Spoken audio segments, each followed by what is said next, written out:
Well, good evening. My name is Alan Newman, and I am one of the organizers of the Third Thursday Talks.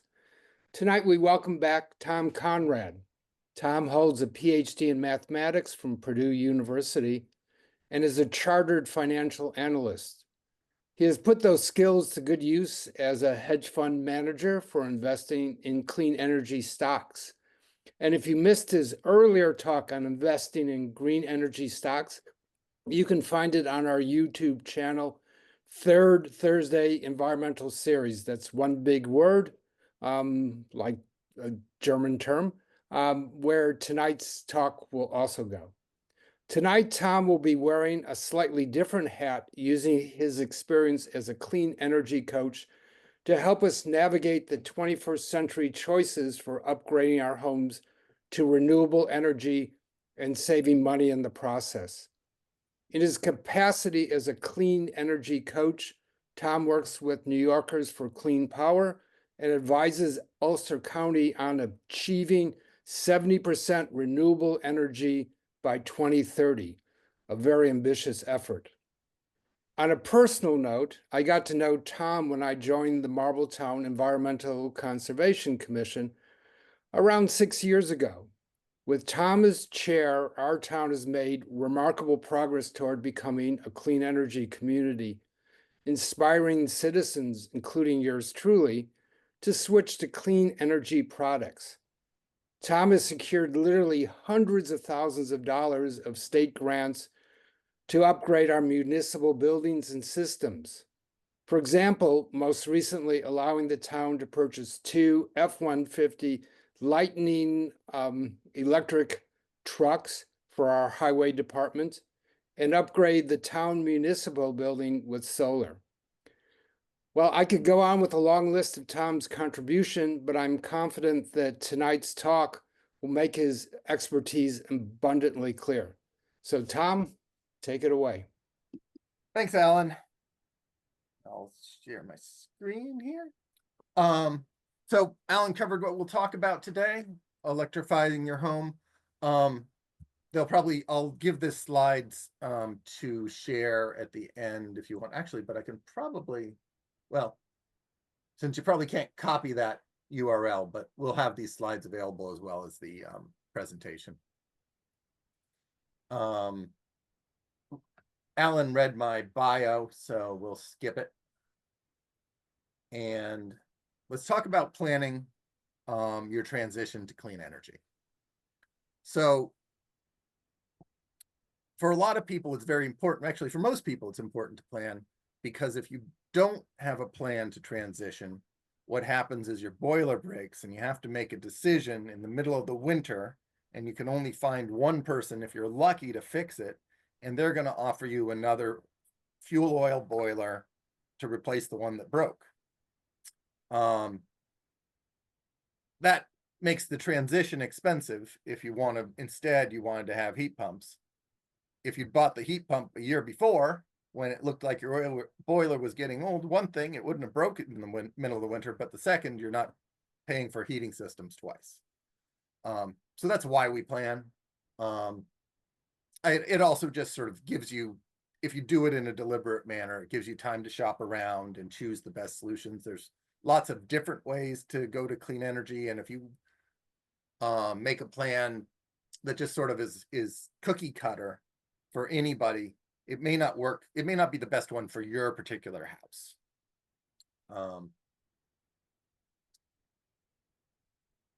But the real key is to just that the planning just makes it much more cost effective.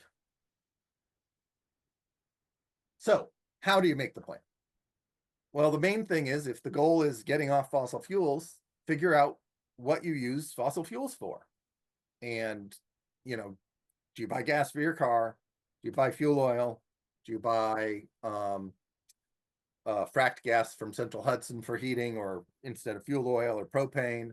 Do you put gas in a lawnmower, et cetera, et cetera? So when you have a list of what you use gas, fossil fuels for, that gives you sort of a good place to start. The big things that, the big typical uses, oh, I'm getting ahead of myself. The big typical uses are home heating and cooling. These are the big uses of energy. What you use it for are, how you do it varies with each building, but home heating and cooling, your car, those are 1 and 2, depending on who you are, which one's which. Number 3 is usually water heating. And then after that, there's a lot of other things, cooking, clothes drying, lawn equipment, but they tend to be pretty small. So if you're looking at just the big bucks, the big financial savings in terms of the benefits of electrification, the car, home heating, and your water heater are the big financial moves. And then electricity can be the other one if you go solar or put community solar. That one's may or may not be fossil. You may be paying for green electricity, so it's not fossil, but there's some potential for big financial savings either way with solar if your home is appropriate for it, or with community solar, where there's the potential for modest financial savings at zero cost. So I've been getting a lot of this question a lot in the last week or two, because the Republicans say they're going to repeal, especially Trump, say they're going to repeal the Inflation Reduction Act. And a lot of the things I talk about have tax credits that came out of that act, which are currently available. I think that all those tax credits are safe through the end of 2025, through the 2025 tax year. So next year, you don't have to rush out before the end of this year to do whatever you're going to do. The big one I'm getting, I've had like 3 people ask me if they should buy an electric car before December 31st. I think you're fine if you buy it on January 5th. I don't think it'll be a problem. The other thing about it is not everything will be cut. There are a lot of things in there where a lot of the money is going to Republican states. It's not just Trump, it's both the House and the Senate. So a lot of the provisions there will not go away. I would be shocked if there aren't any cuts. There will be cuts. But a lot of them, but not everything, and it's not going to happen before the end of 2025. I wouldn't be surprised if it takes them a couple more years, just because this is Congress. They do not have their act together. Neither the Republicans nor the Democrats have their act together. There are, in the Inflation Reduction Act, if you are low or moderate income, there are very generous rebates, not tax credits, but rebates available through the state's Empower program, and the money for it came from the Inflation Reduction Act. That money is safe. And the reason that money is safe is because the feds already gave it to New York. And so I don't know how many millions of dollars, but there was a chunk of money. It might run out because it's a chunk of money. This is not significant. This is not like the tax credit doesn't go on for 10 years like they were. It's just a chunk of money. It may only last a couple of years, but it will not be repealed by the federal president and Congress, because the money is already in New York State and controlled by our legislature and governor. Okay, the credits that are the most at risk, and this will be useful when you have your plan, because you might prioritize some of those things that might lose their credits at the end of 25 or 26. There's a heat pump tax credit, which also applies to heat pump water heaters. I'm just going to zip through these because we'll go back. I think the weatherization credit, I don't know why insulation isn't popular with Republicans, but apparently it isn't from what I read. I think that one's on the line. And insulation usually is probably something you should prioritize anyway, because you need it before you do the other things. And the EV tax credit, at the very least, is going to be jiggered with. The one way, instead of repeal, they may just make these a lot harder to qualify for. And the EV tax credit has extremely complex rules already. And those rules were designed by the EPA. And since Trump does control the EPA, it will not be at all surprising if the rules change to make them harder to qualify for. I think the EV tax credit itself might be safe, partly because of Elon Musk, who of course is one of Trump's biggest supporters. And then the EV charging credit, I think that one might be a little bit, that's not a ton of money. It's only 30% of the cost of a charger. And a charger, typically, if you spend more than $2,000, you have a really hard install. If you DIY it, you can do it for basically the cost of the charger, $300 to $500. So it's an EV charger is somewhere between $300 and $2,000, depending. It's really the install that's the big part of it. All right.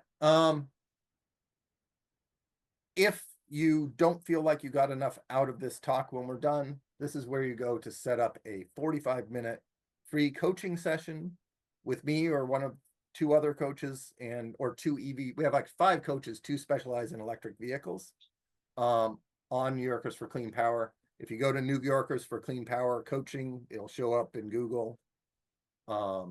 And I'm sure we can include this in the information at the end, that link. I'm zipping through too quickly. There we go. So this is sort of a template for a plan. I put in, okay, what are the fuels that you use? This is sort of my house, but I changed it a little bit just to, this is sort of what my house was like before I did my upgrade which started in like 2012. Look at how much electricity you use. What's your heating fuel? What is your heater?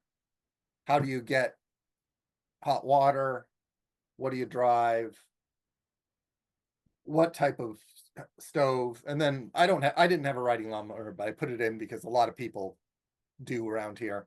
Snowblower. I didn't have a snowblower either. I used the shovel method. But again, just sort of, those are typical, sort of a typical solutions.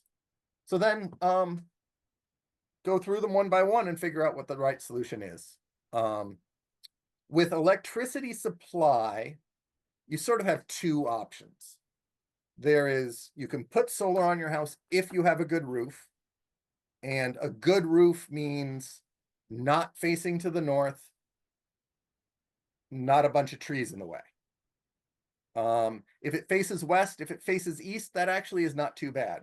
It usually is a decent financial investment, but it shouldn't be shaded. The other option is called community solar. Community solar, if you can't do home solar, is pretty much a no-brainer if you have an electric bill. Community solar happens when a solar farm in Central Hudson Territory has to sell their electricity to Central Hudson. So they do. What Central Hudson pays them in is not dollars.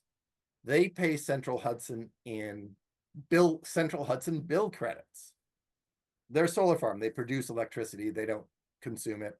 They need people who have Central Hudson bills to use those bill credits. And so what they say is, hello, they ask you to sign up, and you sign up and you say, yes, I'll take some of those bill credits enough to satisfy my bill, and I will pay you 90 cents on the dollar for those bill credits. So you have $100 bill on average. They give you $100 on average of credits every month for a year. It tends to be more in the summer, less in the winter, because that's when they're producing their credits. But you pay them $90 for every $100 worth of credits you get. Those go on your bill. You usually pay for them on your Central Hudson bill. And then so basically your bill goes down a little bit, $10 in this example. And that's pretty much all you did. You just signed up with this, and money goes on your bill, money comes off your bill, but less money comes off than goes on. You're not allowed to do this if you have home solar. So, but if you don't, and it's pretty much a no-brainer. If you do home solar, The one other thing to think about with your roof is your roof should not be old. Do not put solar on an old roof unless your roof is like mine and it's metal. Because you don't want to have to take your solar off in 5 or 10 years to fix a leak or replace your roof, because the cost of taking it off and putting it back on is going to destroy your economics for the solar. Just finding people who will take solar off your roof is actually pretty hard. Most of the installers just want to put new ones up. I've helped some people through that. You can find them, but most installers don't want to do it. So either do community solar, and then you can also buy green electricity, which is different than community solar. Community solar is a savings program.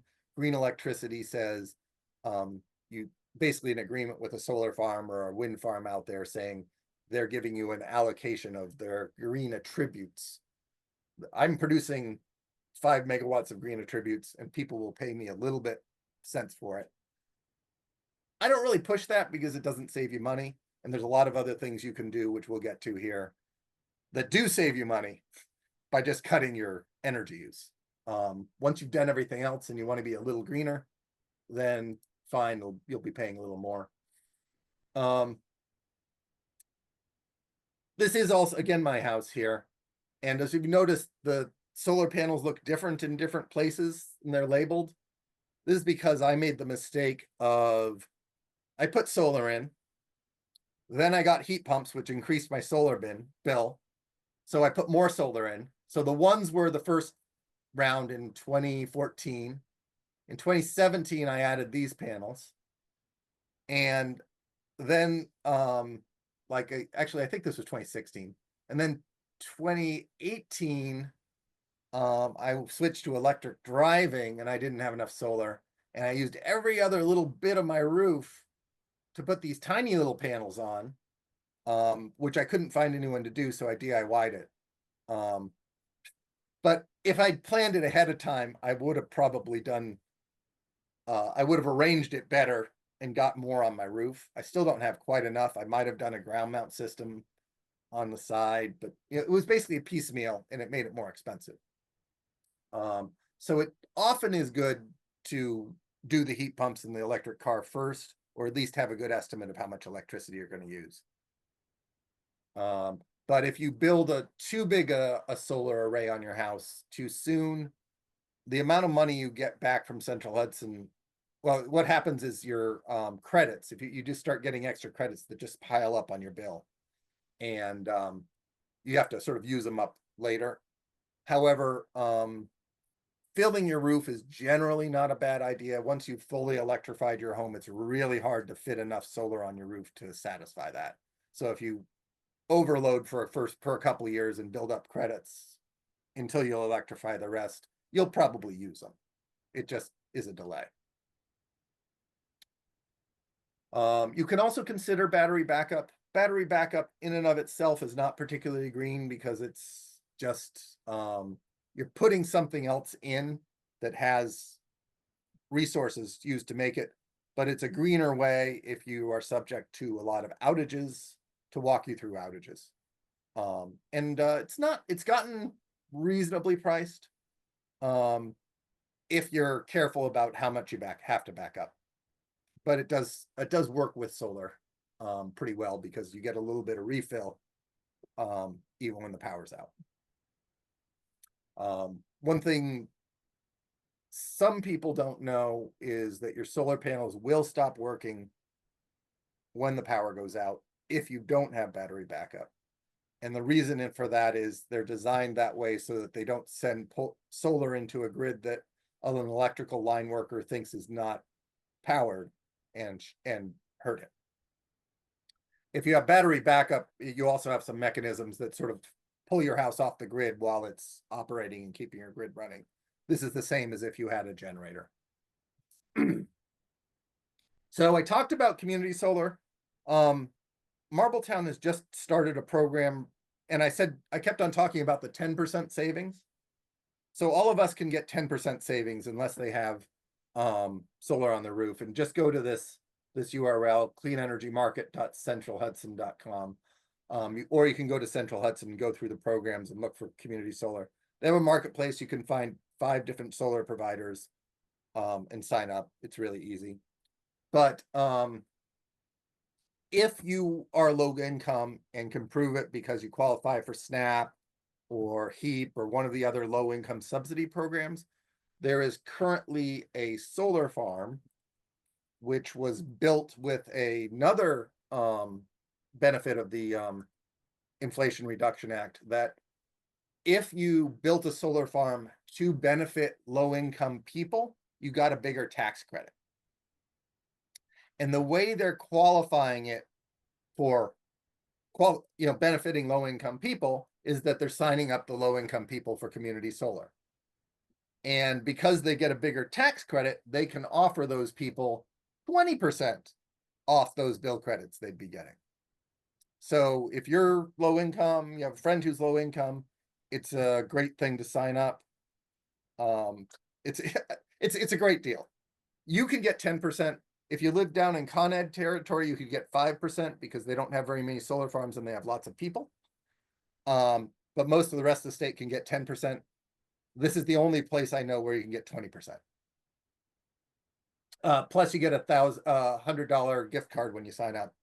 And Marbletown, since we're promoting it, they're giving us $100 too, which we'll use for some green project. We haven't figured out what we're using it for yet. I think this may be the first that Alan's heard about it. I forgot to bring it up at the last ECC meeting, but I got it through the board meeting earlier this week. All right, back to our checklist. So solar, you're deciding rooftop solar or community solar. You're going to do one or the other, because if you can't do rooftop, community solar is a no-brainer. So the boiler, this is probably where the biggest savings are in terms of operational cost. However, putting heat pumps in typically costs more than a new boiler. So you don't want to do it,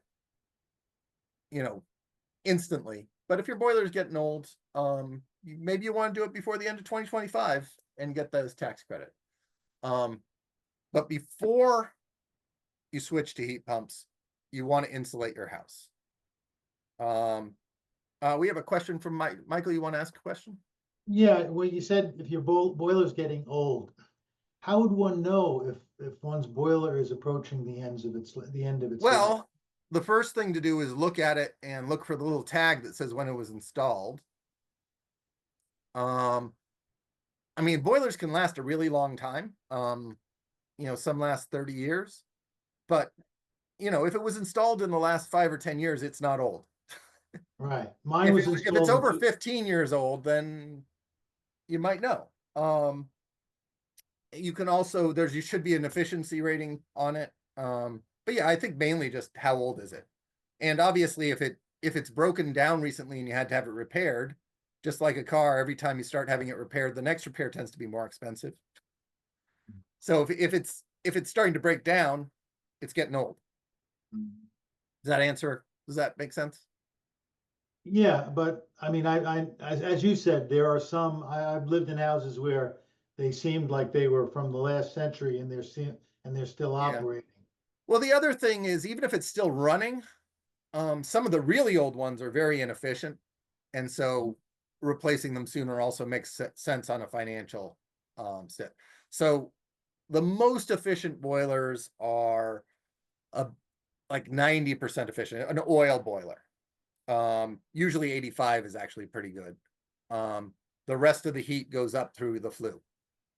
A propane or gas furnace can get up to 95 with the newer ones, but there should be a rated efficiency on it. And if either of those is a lot lower than that, say a gas furnace is like 80 or 70 or 80, or a boiler is 60 or 70, then it's just old technology. And you're burning a lot of oil to heat your house. And so that is another reason you might want to upgrade sooner, even if it's still, those old boilers probably operate a long time, but it's not doing you good, especially at the price of oil. Thank you. But, and even if your boiler is new, you want to insulate and air seal because it'll make your house more comfortable. It can be pretty expensive, but it'll make your house more comfortable. I have this picture of all these icicles because if your house looks like that, you are in dire need of insulation. Icicles form because snow falls on your roof, heat gets out of your house and melts the snow on the roof, but then when it trickles down off the side of the roof, it no longer has this warm roof warming it up and it freezes. That's why you have icicles. You sometimes will just get a few icicles on a house that's well insulated, just small ones like on the south side because the sun melted the ice on the roof. But a well insulated house will have hardly any icicles at all. And I am not answering my phone. So you can also see if you have a snowfall and it's near freezing, you can often see patterns on the roof where there's like these rectangles in between the joists that go up. If you can sort of see the joists as snow lines going up the roof between melted area, you also need insulation because that's showing you that there's just tons of heat going up through your roof. The most critical parts of the house to insulate are the attic or the roof if you have a cathedral ceiling, and the rim joist of the basement. That is the area at the top of the foundation where the wood is. This is because heat in the winter is rising. It's coming in through the bottom of your house and heading up through the top. So if you put a hat on and you close that at the bottom, that will stop most of your heat loss, even if your walls aren't that great. The walls are a lower priority. It's still worth doing. Anytime you open a wall or open a ceiling or open an attic, you want to make sure it's filled with insulation and air can't move through it. But the attic and the rim joist around the basement are critical. There's currently a $1,200 federal tax credit. So if for that, generally the first step for most people here is to sign up for an energy audit. NYSERDA has a free home energy audit, and Judith is a energy auditor who has her hand up, so she might want to add something to this. Go ahead, Judith. Just to backtrack for 1 second to the boilers or furnaces, another characteristic they take on as they age is that the heat exchanger starts warping slightly and they begin to produce more carbon monoxide. Ah. So if they're being vented up an atmospheric chimney to outdoors, you have to worry somewhat more about that getting blocked and backdrafting of carbon monoxide back into the house. And this can happen. I mean, it would be an unusual set of circumstances, but say you have your dryer on, your range hood vent fan on, all the appliances that draw air out of the house. You could, if there's a problem with your chimney or a brick slips or an animal, you could backdraft carbon monoxide into the house with an older boiler. Yeah. Thanks, Judith. And feel free to raise your hand again. It's great to have a professional on. Thank you. So there you go. And by the way, so there's a free home energy audit from NYSERDA. If you really want someone to come through and really look at your house with a fine-tooth comb and like give you details of, okay, this needs to be done. The free one is sort of like, oh, they'll come in and they'll recommend some things that this is cost effective, but you really want to do more insulation that is cost effective because you're also interested in making your house more comfortable, more healthy, and ready for heat pumps. So if you really want to sort of do it right, it can be worthwhile to pay for an audit. And if you were thinking of doing that, Judith is somebody I recommend. Put your info in the chat, Judith. All right.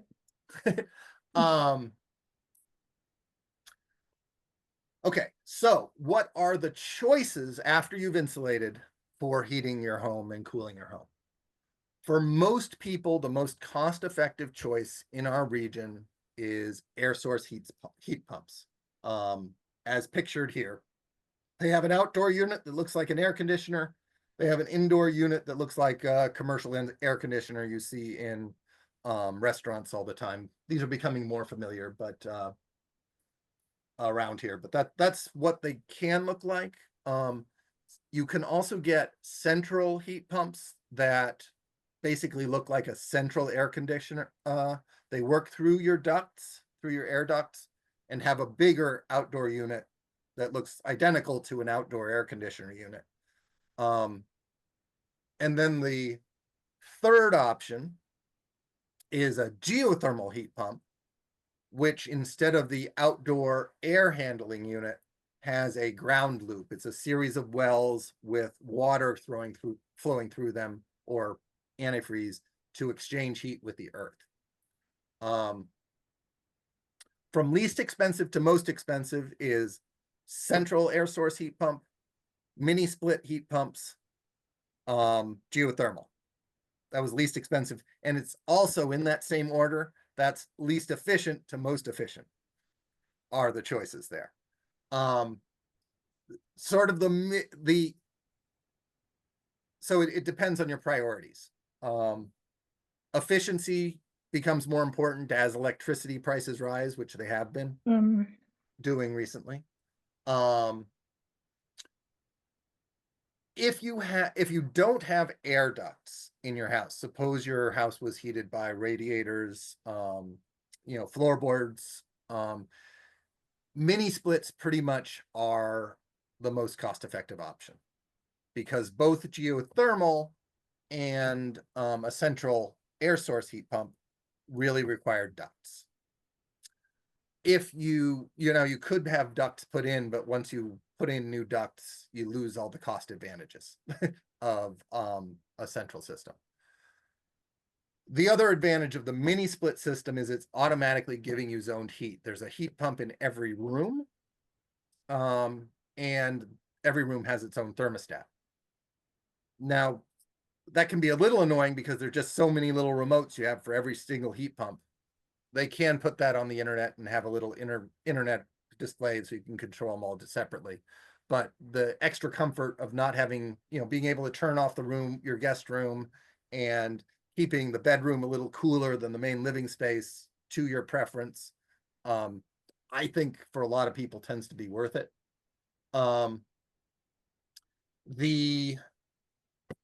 Where was I?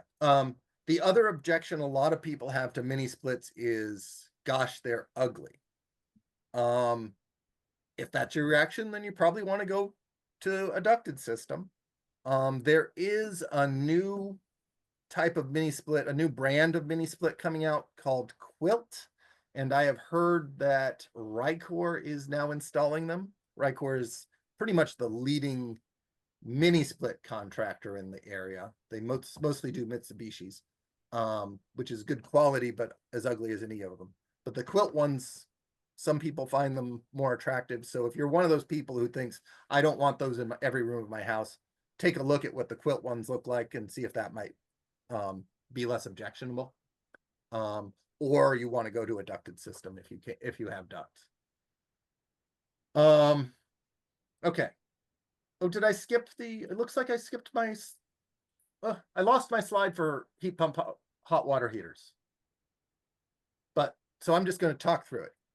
So a heat pump hot water heater heats hot water by, it's basically an air conditioner sitting on top of a tank of hot water. Air conditioner takes heat from your house and puts it outside. A heat pump hot water heater takes heat from your house and puts it in the water. If you have one of these in your basement in the summer, you have free dehumidification and a little bit of AC. This is a great deal. it's, so it saves you a ton of money and makes your basement more comfortable, dries out your basement. In the winter, if the basement is unused space and you've insulated around the edge with your closed cell spray foam, then it's fine. It'll make it colder. It'll drop it probably 6 or 7 degrees. That's what people typically say. But it still is more efficient, even if you're producing the heat in your house with air source heat pumps. The net system is more efficient than, say, an electric hot water heater. Michael, do you have a question or a comment? Well, yeah, but I don't want to interrupt. It has to do with geothermal. I just want a quick question. Well, on I kind of rounded up. I'll talk a little more about it. Okay, so you mentioned wells with thermal. I understand the other option is loops. Yeah, well, okay, so geothermal exchange has to exchange the heat with the earth. You can run your wells horizontally. If you have a big field, you can run your geothermal loop maybe 2 feet down under the earth horizontally. Most people don't have that much space, so they run their loops vertically through wells. There actually is a much rarer type of geothermal, which is you could do a pond exchange. If you have a deep pond that never freezes, you can just loop a bunch of piping through the bottom of that pond, not pay for the wells drilled, and you have a cheap geothermal system. But it's actually a loop. In all 3 cases, it's just where the loop is. Wells are the most common. So with the heat pump water heaters, and by the way, speaking of geothermal, so air source heat pumps don't produce hot water. In my example here, I had the hot water as an auxiliary tank on the boiler. So when you replace your boiler, you also have to do something about hot water. A lot of us have separate, so you can make the decision separately. Geothermal is somewhat unique in that sometimes it produces hot water and sometimes it doesn't. There are certain types of geothermal systems that when there's excess heat in the system, like when it's in cooling mode, it'll give you hot water. And it'll give you hot water in the winter when it's already producing heat, but it doesn't do anything in the spring and fall when it's not working. There is one brand that actually has a mode that'll produce hot water year round, and then there are some that don't do hot water at all. So if you're looking into geothermal, you want them to specify and you want to compare it. Okay, do I do geothermal plus a heat pump water heater, or do I do geothermal that, or do I find the geothermal that always produces hot water?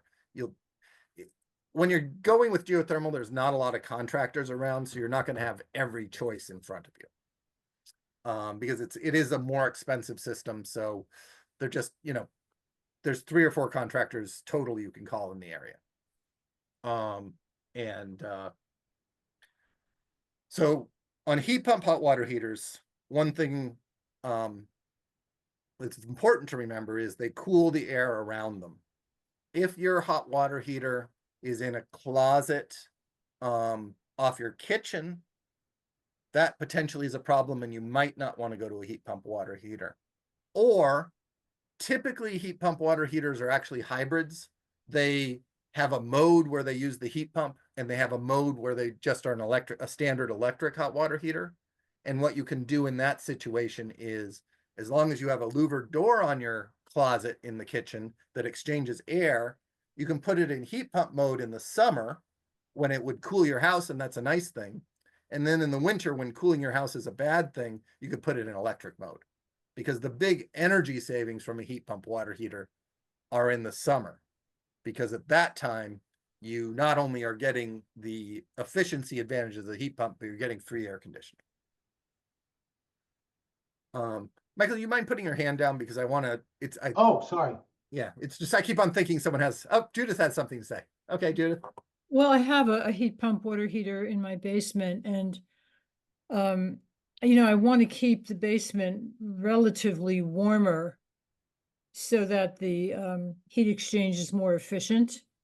So what I've done is I've actually ducted the cold air exhaust from the heat pump out through the rim joist. Yeah, people have asked me about that. I'm not certain if that's more efficient, and maybe you've done the calculations. I think it would only be more efficient if the output air from the heat pump water heater is colder than the ambient air outside. Because if it's warmer than the ambient air outside, then you're going to have to suck in outside air to replace it. Yeah, that's a point. So I've thought about doing that myself, and if I were going to do it, I'd do it with a valve where I could decide whether it goes in or out. Yeah. But I'm not sure I'd want to change it all the time, because that cycle, whether it's colder outside or inside, is that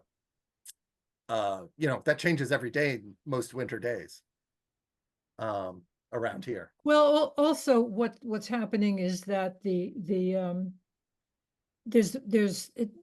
basement is pretty well thermally and in terms of air movement connected to the floor above. Yeah. So it's actually pulling in heated air from the house itself Right. Right. and No, exhausting air from outside rather than pulling it in from outside in winter. now, Judith, you know better than that. You're pulling air from the heated house above. Where's the heated house above pulling the air from? Well, it's I have a geothermal loop field. Yes, but the air itself has to be made up. Sorry, we'll have this discussion offline. Okay. That's definitely off track. Okay, so heat pump water heater is usually the best solution in our climate. If it maybe if you have geothermal exterior for hot water. Solar hot water is an option. I have it. I don't recommend it. I don't know anyone who has solar hot water who hasn't had to do maintenance. It's just it's a cool technology, but it's yeah, it was great when I was a kid in the 80s. And I still liked it when I did this house, but if I had to do it again, I wouldn't do it. I think it's only cost effective for multi-unit buildings that have a high constant water demand, or like a hospital or something that has a really high constant hot water demand.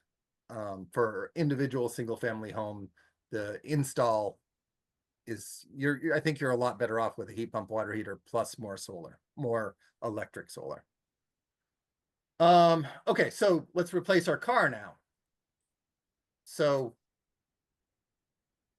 the main thing about driving electric is understanding the right electric car for you. There's basically two options. Are the plug-in hybrids, although some manufacturers just call them hybrids, and then pure electric. A plug-in hybrid has a larger battery than, say, a Prius that you can charge up, and it can drive for pure electric for somewhere between 10 and 50 miles, depending on the brand and model. And then a pure electric doesn't have a gas engine at all. And when it runs out of electric, it stops. The people who drive pure electrics think that plug-in hybrids are a bit of an abomination, because you're paying for two motivation systems. You're paying to maintain that gas engine. You're paying for the battery. The people who believe in plug-in hybrids are, well, if I go on a long trip, I want to still use gas because it's really convenient. Or you can be like my family and you can have one of each. And then if you go on a long trip, you have a plug-in hybrid and it's really convenient. But if you have going for a modest length trip, longer than the electric range on your plug-in hybrid, well, you use the electric car. So with the two-person household, I kind of think the best option is one of each. But the pure electrics often have 200 to 300 mile range, which for most people, you're not going to have to recharge on a trip on a long trip more than a couple times a year. So the pure electric is doable depending on your lifestyle. It's not hard. And it really depends on where your trip is to, on the ease of finding charging. And it also does the small electric range for the plug-in hybrid you choose. Are you able to drive on that electrically 90% of the time? You don't want to you want to have the gas engine, but you don't want to use the gas engine. So you want to choose the plug-in hybrid so that basically you use it like an electric vehicle, for the purposes of savings and for the purpose of saving the planet. If you're thinking about that, also knowing how much you drive is important for what type of charger you have. If you have a plug-in hybrid, or if you don't drive much at all, you do not need to install what's called a level 2 charger. You don't have to install a fancy charger in your house. Most EVs and plug-in hybrids come with what's called a level 1 charger, which plugs into a normal outlet. If you have a normal outlet within 15 feet of where you park, you can recharge your car using that. The problem with level 1 charging is that it will only get you 3 to 5 miles of range for every hour of charging. So an overnight charge there is probably only 50 miles. So if your daily commute is 50 miles, and then sometimes you also do another 20 miles, to go to the grocery store, et cetera, you need more than level 1 charging. And you probably need more if your daily commute is 30 miles or above, just because you might want to recharge a little faster. The reason with a public plug-in hybrid, you can always get away with level 1 charging as well. The battery pack isn't that big. And so you can always recharge it overnight because you did some of that extra driving on gas. If you have a pure electric, you can do the same thing if you don't drive much. Or you can get a level 2 charger. The level 2 charger, basically, if you have a 240 volt outlet somewhere near you park, like one of those outlets for an old air conditioner, or a dryer, like if you have a dryer in your garage, that outlet can also serve to charge your car. Otherwise, you'll want to install one. I typically recommend the outlet that is most commonly used for modern RVs, which is a 1450, and I recommend that one because most EV chargers use that outlet.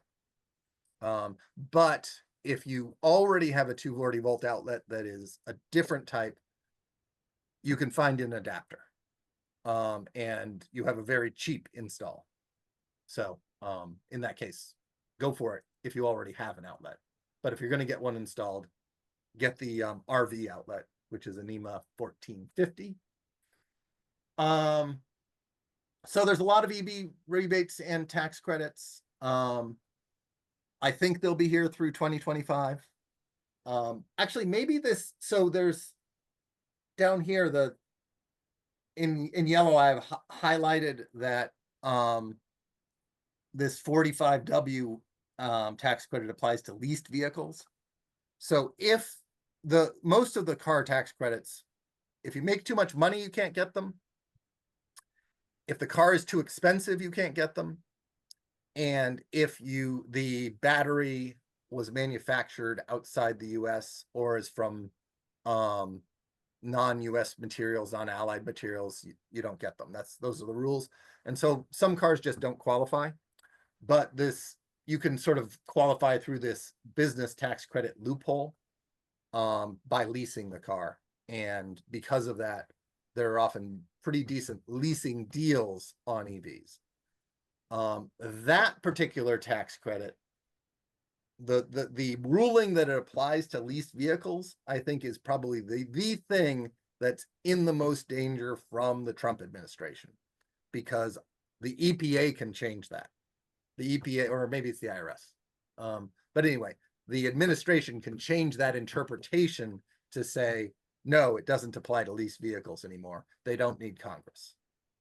So that little opening may not last. So if you're planning on using that tax credit, if you're high income, you're planning on buying an expensive car, that's one where you want to act quickly. There's a New York drive teen tax credit that appears right on your bill of sale when you're buying the car. You don't really have to worry about it. There is a used EV tax credit. Whoops. If you're buying a used vehicle, and you qualify, your own income is, I think, less than 70,000 a year. You can get up to $4,000 or 30% of the price of the car back as a tax credit. Then there are a couple little discounts, like there's a special EV charging rate. You can get a little bit payment for charging your car at night through Central Hudson, if you have the right EV charger. There's a 30% federal tax credit on EV chargers if you're in a non-urban area. And if you are a New York business, there's a 50% business tax credit on EV chargers. Anne had her hand up. Anne? And she walked away. Okay. Oh, But she's back. She's back. Your And question, Anne? Well, I had several little questions. Shoot. Well, what is greener? Community solar or rooftop? I would say if you have the choice to do rooftop is greener. Mhm. Unless the rooftop is pointing north and not installed well and not producing much electricity. The main reason for that is we're not building enough solar. And if you have a good opportunity to build solar, you should build solar. It's actually also a better financial deal in most cases. Well, I mean, I'm not sure. We are not like, we don't have tons of sunlight, but we might be sort of middling as far as. If you have enough sunlight that is a good financial deal, then it's probably a good enough deal, solar deal to be greener. So you'd have to run the models and see, again, yeah, a shaded solar system is not green, because it doesn't produce much electricity. A big south-facing solar system is green, so how many hours a day would you say you need to be a green system of sun? I mean, I sign up for a coaching session. I mean, it really is. It's very and get some quotes from solar installers and just sort of see. Yeah. It's tough. It's also, do you have partial sun? Partial sun doesn't work very well on solar panels, even if you have it. So it also combines with the slope of your roof, the direction of your roof. So there's too many variables to give you a rule of thumb. Okay. Should I go on or you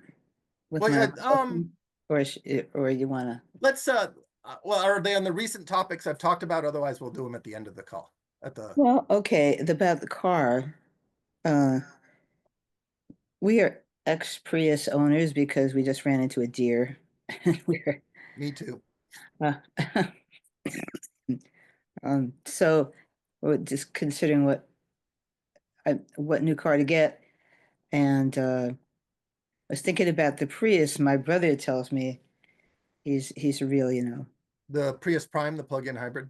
No, well, we had a regular old hybrid, just. No, you said you were thinking about the new Prius. No, I was just thinking about what car to get in general. My main advice on that. My question, however, is concerned with the old Prius that I have, which is not a plug-in, just 2012. My brother tells me, really, it's just a car that gets good mileage because it's really light, and the battery doesn't have much to do with it. Would you agree with that? No, the battery, the hybrid system probably boosts the mileage by 20-25%. You also, a small car gets better mileage, a more aerodynamic car gets better mileage, but the hybrid system definitely increases the mileage by a lot, significantly. How? Or is that too much big of a question? Yeah, well, no, well, how does it, yeah, it's not appropriate for this call. How does it work? Oh, okay, actually, there is a short answer to it. How does it, it gets energy back when you hit the brake. That energy is wasted in a gas car. So if you're driving, and also when you're going, whenever you're hitting the brake, you're just totally throwing energy away in a gas car. In a hybrid, you're getting it back. You're getting most of it back. You lose a little, but that's why it's more efficient. Okay. All right, let's move on with the talk. And if you do have more questions, we'll do them at the end. This is also being recorded, so I want to stick to questions that are relevant to everybody, at least in the middle. Gas stove. So we've talked a lot about recently. There's been a lot of news about how gas stoves are unhealthy, lead to unhealthy air inside. If you have kids, this is particularly important. The best option from a environmental standpoint is what's called an induction stove. A traditional electric stove will save you from the problem of burning stuff inside your house, but they really suck to cook on. An induction stove does not have that problem. A good induction stove is actually more controllable than a gas stove. You don't have to sort of lean down and squint at the flame to get just the perfect right amount of flame. No, it's just a number. You put the number you want on, you get that number. It's consistent. And a good one can also go really low or really high. I have an induction stove on that I've made cheese fondue on without burning the cheese. It's I also will take a little plug-in one, put it outside, and boil sap for maple syrup in the spring. It happens to have a thermostat on it. So unlike when you're making maple syrup on a conventional stove or whatever, it slowly ramps the power down as the syrup boils away, and it doesn't boil over if you set the thermostat low enough. And so you can make your syrup and not sit there watching it. So they're very nice to cook on. They will not save you money because you probably don't use that much energy for cooking. But it will get a gas stove out of your house. They're nice to cook on. The only real downside to them is that, well, there's two downsides. One, if you currently have a gas stove, you have to run 240 volt to where your stove is. Or two, if you have a bunch of aluminum and copper pans, they won't work. Induction stoves only work with cast iron, stainless steel, or anything that a magnet sticks to the bottom of. That first downside I told you about having to run new power to the back of your stove. There is another option that's just coming out. There are two manufacturers that are building in really nice induction stoves that have built-in batteries. They run off a single standard outlet, which your stove already has to run the little controls. They charge up over time, and then they use that battery when you're cooking. One's called Channing Copper Company. They make the Charlie. The other one is called Impulse. And I believe they will become available in basically January. Right now it's a wait list. They cost like $5,000 or $6,000 each, so it's not cheap. But if you really want an induction stove and you have to run that wire, you might actually find that it's less expensive than the electrical work you need. And they do, because of the battery, they have some nice cooking benefits too. For Impulse, for instance, I have an induction stove that uses 20 amps, and I can boil a giant pot of pasta water in 5 minutes. The Impulse could do that in 1 minute. And your home stove, the standard traditional stoves we're used to, that would take 20. So it not only is very responsive, it will have incredible amount of power. So if you're a gadget person like me, I kind of want one just for that. So those are the big things in the house. You might have a gas dryer. That's not really common in this region, but you can do an electric dryer or a heat pump dryer.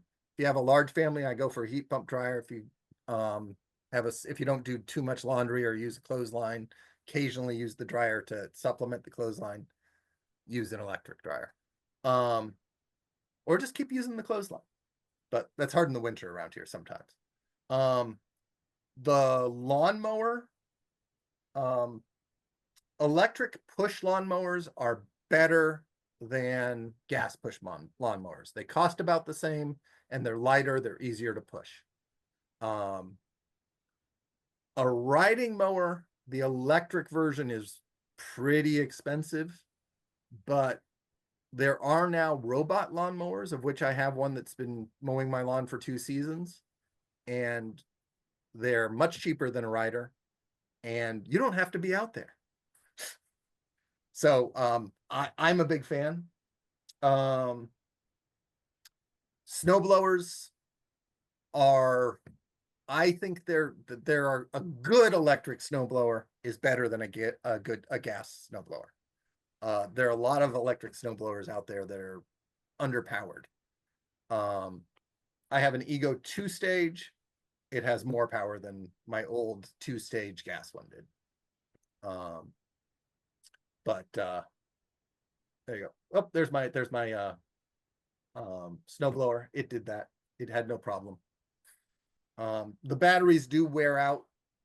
If you have a really big driveway and it's a deep snowfall, you might have to recharge before you do the whole driveway. There's my robot. And then this thing here, it uses the same batteries as my snowblower. And this is basically a portable generator that uses these batteries. And when my power goes out, I can bring it inside and plug my fridge into it. And so I don't lose my food doesn't spoil during a power outage. Without the generator doodad cost me, I think, $1,200. It's more if you buy one with batteries, but the batteries came with my snowblower.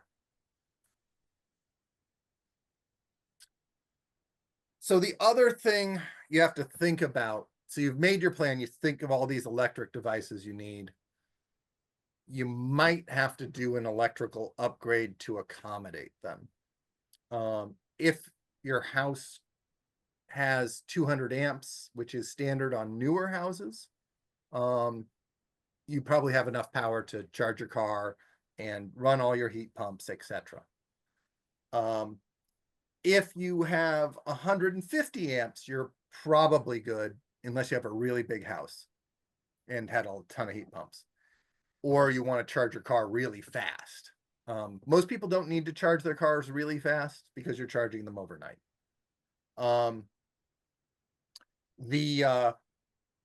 If you have 100 amps, it's really tough. It can be done. I do run my house, which is only heated with heat pumps, on 100 amps. But if it's a cold winter day or night, and I plug my car in, and I turn on my electric dryer, the whole breaker flips. So I can't run the dryer when I'm charging my car in the winter. I can do it in the summer, but I can't do it in the winter. So if you're in that situation and you're planning ahead, I wasn't planning ahead. I learned this as I went along.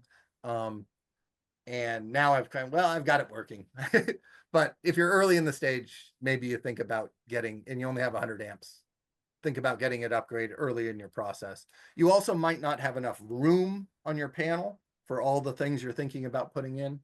And that's another reason to just get a bigger panel, or you can get what's called a sub panel. This is how I ran my house on 100 amps. This panel here, that's my main panel. That was there when I moved in. I put this panel in when I installed my heat pumps. And then I put in my induction cooking. So I put in another sub panel for the kitchen. And then I put in my EV chargers. and I put in another sub panel for the garage. Oh, and then I installed the extra solar, DIY solar. I needed another sub panel. And I had another this sub panel, I just ran out of space. So you don't want to do that. It doesn't look good, but I did it. But that's why it's probably good to install to get a new panel if you have if you have like 100 amp, or there just isn't that much room. Plan to have a lot of space, because all these things you want to put in, a lot of them take a double breaker.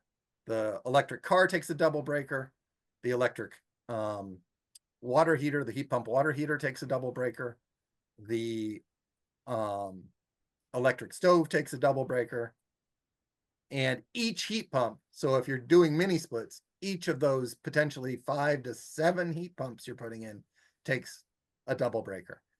If you do the central system, a central heat pump water heater, or a central air source heat pump, or a geothermal system, it's only one for all the heat pumps, because there's only one heat pump. But if you're doing mini splits, it can really eat up your panel fast.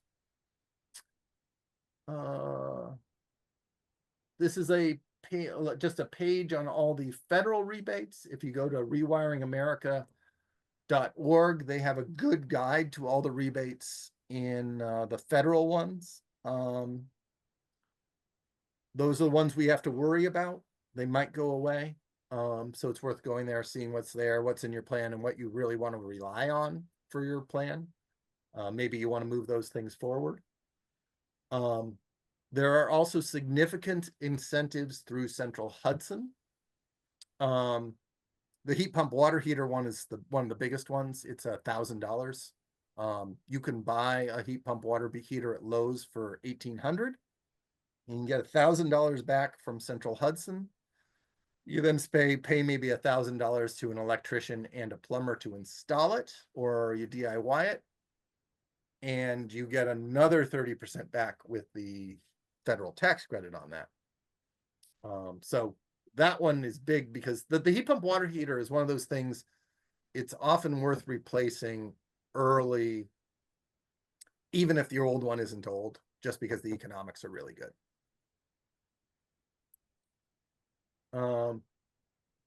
Keep in mind, if you open a wall, insulate. Walls are not the highest priority, but and they're really expensive to do, because usually you have to take the sheetrock off and put it back and then repaint. But if you're already taking the sheetrock off, make sure that it's insulated. Here's me, I put in basically EPS behind my shower when I was redoing the shower. EPS is basically styrofoam. And then I filled around the edges with that little can at the bottom is called Great Stuff. It's like just canned spray foam. But you can also have a professional do it. If you're doing a remodeling job in your house, make sure you have an insulation person do the insulation while you have the opportunity. Because that's, again, planning ahead, that's when it'll be cheaper. Don't do fiberglass. Fiberglass is sucky insulation. It's sucky insulation because it doesn't stop air. And most heat transfer is actually by air movement. If the air gets stopped, then the insulation can really work and make that heat slow down. But it's like wearing a sweater on a windy day. The sweater doesn't do you much good. If you can put a shell around that sweater, if you can put an outer windbreaker, then that sweater does you a lot of good. So if you can stop the air movement, you want to do that with your insulation. That's the most important part. It's the air sealing piece. That's why I'm using this foam board, which doesn't allow air to go through, and why I use that spray foam around the edge. Again, if I left that edge cracked, the air would just have gone right around it, and it wouldn't be doing me any good. Again, so on the right, here's my coaching page. There's also the regional energy hubs. Mid-Hudson Energy Choices is run by CCE. Anyway, is a program from the state, which helps people, make these decisions. They tend to be more focused on the incentive programs. So especially if you're low income, if you need subsidized financing, etc., you want to go through the Empower program. They're really good people to talk to. They know those programs really well. They help a lot of people through them. Talking to me, they will not talk to you about your lawnmower. I'll talk to you about your lawnmower. So I'll talk to you about the stuff that doesn't get subsidized as well and help you make the overall plan, but they're really good on those core things, the heat pumps, the insulation, the heat pump water heater, that save the most money, and on the financing part. I just wanted to throw this in. If you're looking for something on the activism side, right now, Michelle Hinchy and Sarah Hanna Shrestha have a bill in the state house that would turn Central Hudson into a power authority, a publicly owned utility, which we could then finance with municipal debt at a lower interest rate. It would lower and potentially or probably lower people's bills, get rid of the profit motive, and actually get Central Hudson working, helping us in the transition instead of being something of an obstacle as they currently are. HudsonValleyPowerAuthority.com if you want to learn more about that. But just I think that bill would do a lot. And if you're electrifying your home, the fact that it might lower your interest rate, your electric rates, makes a big difference in terms of the cost savings of all these things we're talking about. All right. Questions. Back to the questions. James has his hand up. Or do you want to run this? No, go ahead. Yes, this is me, Jim Blair. Okay. And I question, just about the bill you were just describing. I've read the bill myself. Okay. I think it's premature to be for it or against it. I don't want to go into all the detail, but there'll be lower tax rates. Lower interest rates because it's tax free. But there's also the paying the price for all of Central Hudson's assets. And I think there's just a lot of details there that need to be worked out before you could really say, is that going to lower electric bills? So I'll just leave that on ourselves. My question is about community solar. Okay. So, and is there any alternative whether to the deal you described? You get your electricity for 10% less than what Central Hudson would provide it for. The reason I'm interested in that. When I started out with community solar, electricity was about 6.5 cents per kilowatt hour, and I would buy that from I would pay Nexamp, who runs the farm, so I pay them 90% of what Central Hudson wanted for the same electricity. When it went up to 15 cents a kilowatt hour, briefly during some of the post-COVID inflation crisis, I got 10% off of 15 cents per kilowatt hour. Now it's down to 9%, about 9 cents a kilowatt hour. But my concern is that Nexamp's costs are pretty much fixed from when they made their installation. They don't have any employees to worry about. Basically, their cost is the capital cost of getting it all rolling. So when the price goes up, they're getting a windfall. No.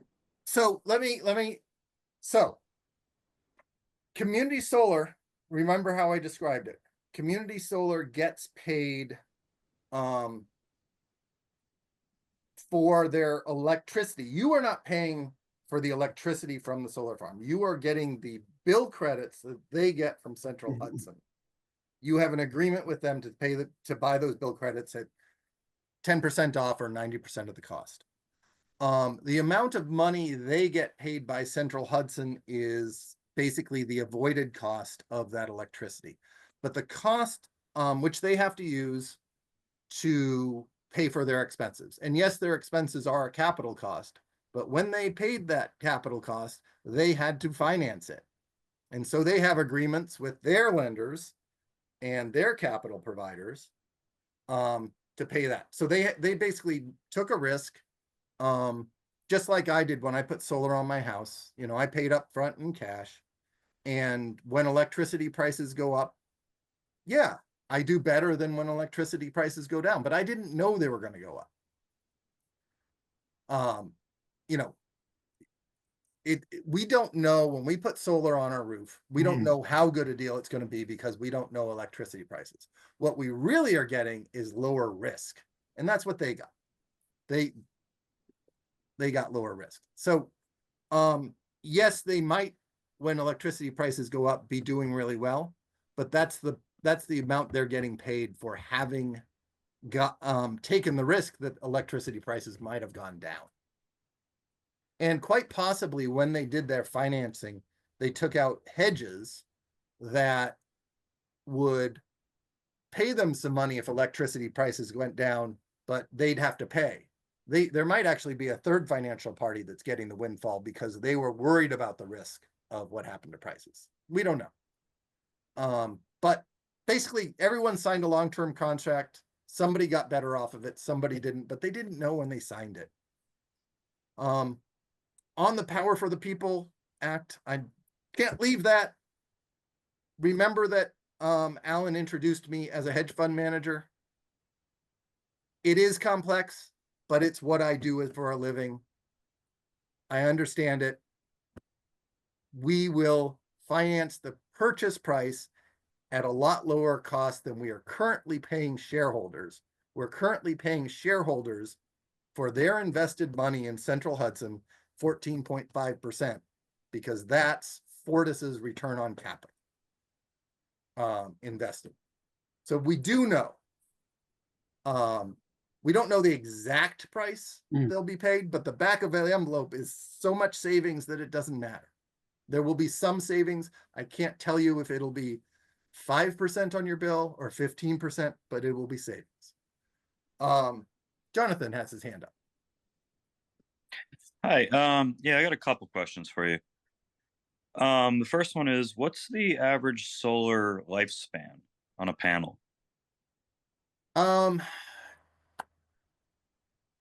Between 20 and 50 years. It's kind of like what I was just saying. They last a long time. Actually, the panels, barring a bad hailstorm, they can be damaged by hail. Right. Doesn't typically happen here. We don't get that bad. That's more in the Midwest where they get the really big hail balls that can break a solar panel.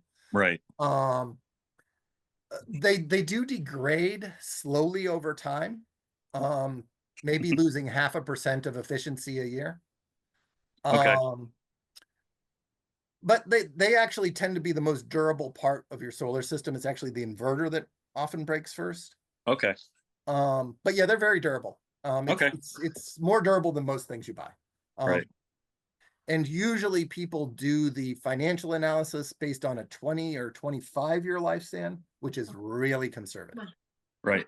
Okay. And then my next question is, does community solar lessen the impact of Central Hudson as a whole? Lessen the like environmentally? And if so, do you think it would justify putting in actual solar fields into our ecosystem, like taking, raw fields and just loading them up with solar panels? It depends. Right. If the raw fields don't currently have trees on them and they're not high value farmland, i.e. they're like used for grazing, yes. If you have to cut down a forest to do it, the negative impact of cutting down the forest would offset the benefits of the solar panels. But yeah, basically producing electricity from gas is so bad that yes, it's worth messing up that field. Okay. It's just that it's not good to put that on your field, but the option we're currently using is so bad. Right. But are there any studies that we can see up front as the public, to see how community solar affects the way that Central Hudson is producing their electric, if it's actually lessening their impact on our environment, or Well, you have Central Hudson's environmental statement where they're saying how much each thing they're getting from. I think it's actually, you don't really need a study. So every minute of every day, the amount of electricity produced and used has to be equal, because there's very little storage on the system. right? So if you put in a solar panel, like I'm gonna stop sharing so I can see people. If you put in a solar panel on your house Mhm. or on your fields or whatever, it's producing, say, 200 watts. And that's like turning off 2 old-fashioned light bulbs. So, and if you didn't have that, if you shade that solar panel, Central Hudson has to take a gas plant and ramp it up a little bit. So all you have to do is know, okay, what's the marginal difference in Central Hudson's system when that solar panel comes on and off? And that marginal difference in Central Hudson territory is a gas plant running faster or slower and burning more or less gas. We know how much gas that gas plant burns to produce every kilowatt hour of electricity. And that's how we know. Okay. All right. Thank you. Todd. Please put your Hey, hand down. can Todd. you hear me? Go Hello? ahead. Yes. We can hear you, Todd. Yes, okay, so we just got something from our insurance company called Ting, T-I-N-G. Does anyone know what this is? This is supposed to be monitoring. It's supposed to be a safety feature for electric use. Um, No? I do not know. I mean, there's things you can do. I mean, electricity can cause fires. And if it's a safety feature, maybe it's checking. There's lots of ways to monitor your electricity, but I'm not familiar with this particular one. I've heard of it. Okay. I know that, but it is fire focused. We looked at it to see whether we could use it for like the Emporia and Sense all things, but the Ting people say it's focused on fire safety. Okay, yeah, it probably detects a short, which might cause a fire. Okay. There's no harm in doing it. It's just a safety feature. Yeah, sounds like it. Okay, thanks. Anyone else have their hand up? I see Todd's hand up, but he just asked. All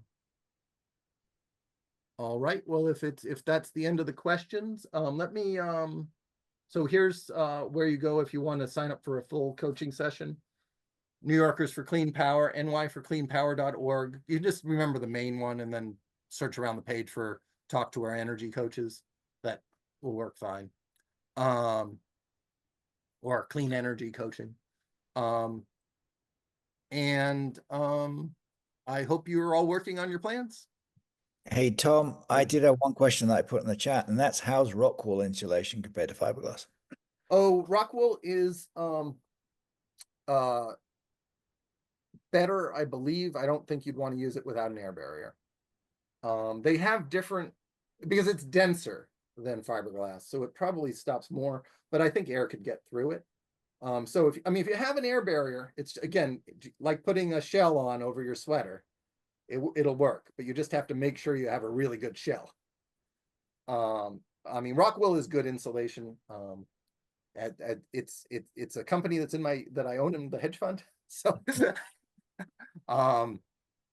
I like them. And it's pretty low carbon to produce, which is nice. Unlike the plastic foams, especially XPS. XPS is really bad. But so yeah, as long as there's an air barrier. It tends not to break down the way that fiberglass can. And in my experience, it has less of an impact on indoor air quality.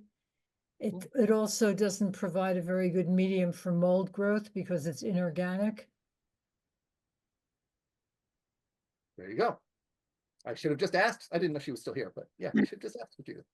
And I want to thank Tom for a really great talk. yeah, And remind you that this talk is going up on YouTube under our Third Thursday Environmental Series.